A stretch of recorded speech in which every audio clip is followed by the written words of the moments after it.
is a key success factor in your life. Don't be stupid.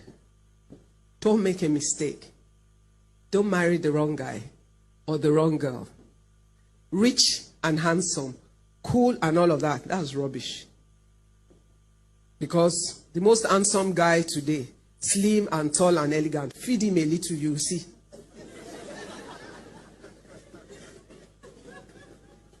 So he's nice and slim, the suit sits well on him. Let his wife do some damage. All the experiment that she'll do in the kitchen will land. He's the waste ground. And then soon enough,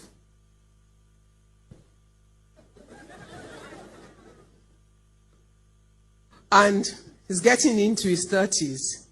You didn't think that you could ever go bald. All of a sudden, we're looking for a wig or toupee to put there.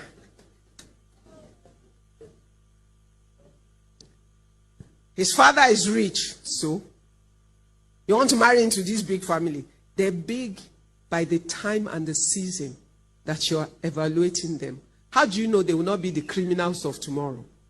Because by the time EFCC shows up or whatever is his equivalent at a stage, they become the family nobody wants to belong to. But you have married them for the reasons that you thought was there. Oh, the boy's father is rich, so they have a big wedding. They didn't have it for you. They have big, expensive wedding for themselves to impress their friends that they have money, not you. They're just the excuse for it.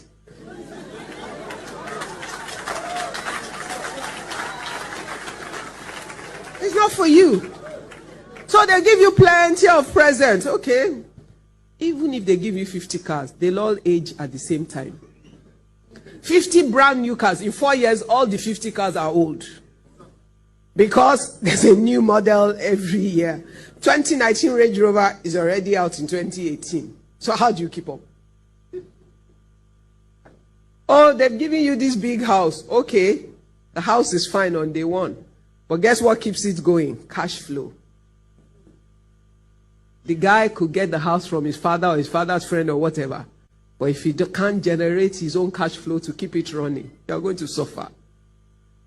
He has to go to his father to pay school fees for his children. You're already in trouble. So that cannot count. What does family represent for you? Your support system. Your circle of influence. The man who will speak into your life and have the greatest impact. The guy who will tell you you're so beautiful and joy will well up in your heart.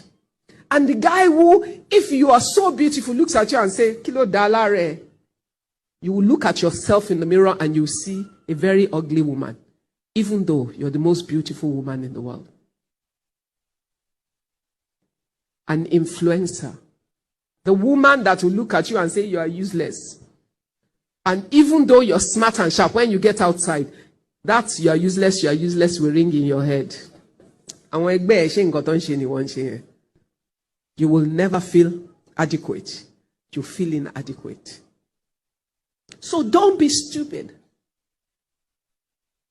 Your spouse or the guy you choose to marry or the girl you choose to marry is not an emotional, I feel like there's fire in my heart. Let the fire die out. Go and drink water.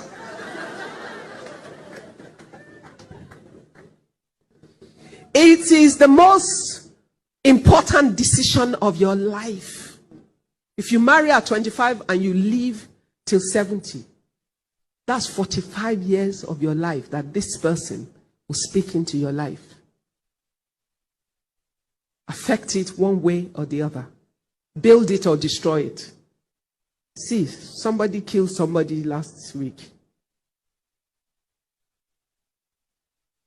We don't know the story, but that was someone that seemed like her life was together.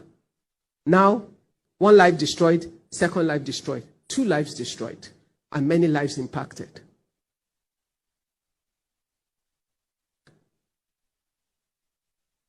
Choosing your partner is a deliberate decision.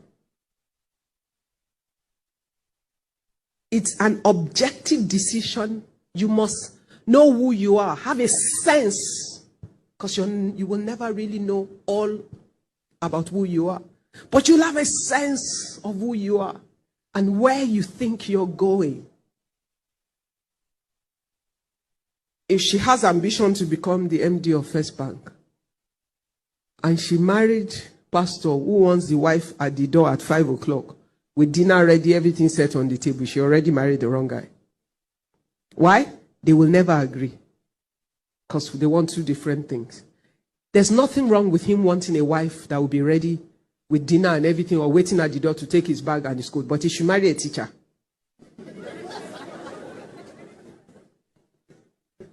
So that when school closes, maybe at 2 o'clock, and you know, even teachers now, when school closes at 2, they go and do what? So I don't even know which one they will marry now.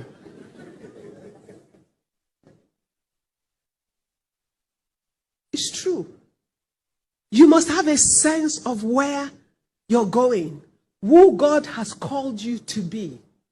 And no matter how attractive or good you think that guy is to you and all the packaging, just realize that there's fire on the mountain if you don't have enough wisdom to strategically consider the reality.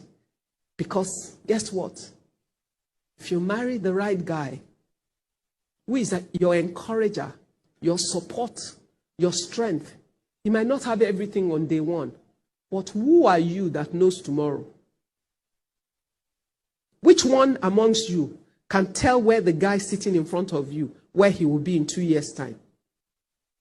God has not given it to you. You can have a sense, which is why you pray.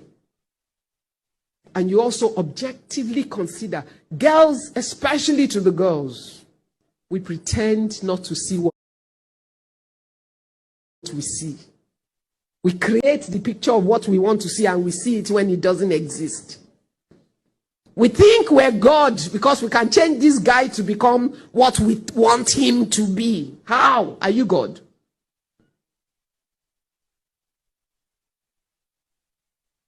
Your husband or your wife will make you or break you, destroy you or help to build you.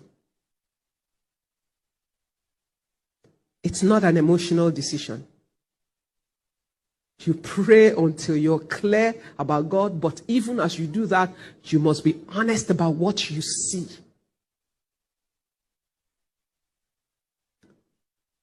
You know, when I got married on my 28th birthday, I already had a factory. I had, I think, 28 men working for me. My husband was a petroleum engineer working in NNPC. To all intents and purposes, it looked like I was successful and on my way to being more successful, and my husband was a civil servant working for government in a professional capacity. To some people, I was being silly marrying a guy like that. They felt that there's some big, rich guy that would fit me better. Better know yourself. Me, I know me. And me, I knew that the only guy that can deal with me, my personal dreams, ambitions, and drive, is a guy who is self-assured, confident, and who loves the me that I am, who loves my ambition, and has no fears whatsoever of what he thinks I will be. So imagine me then. To me now, I've been married for 28 years to the same guy.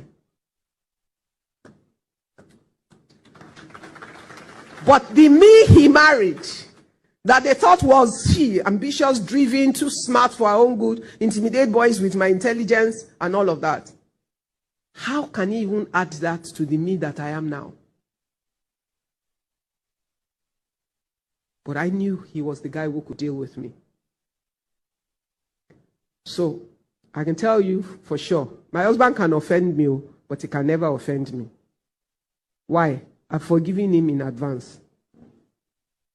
Because just for giving me the gift of love that allows me to be myself, that's the best gift he could ever give me.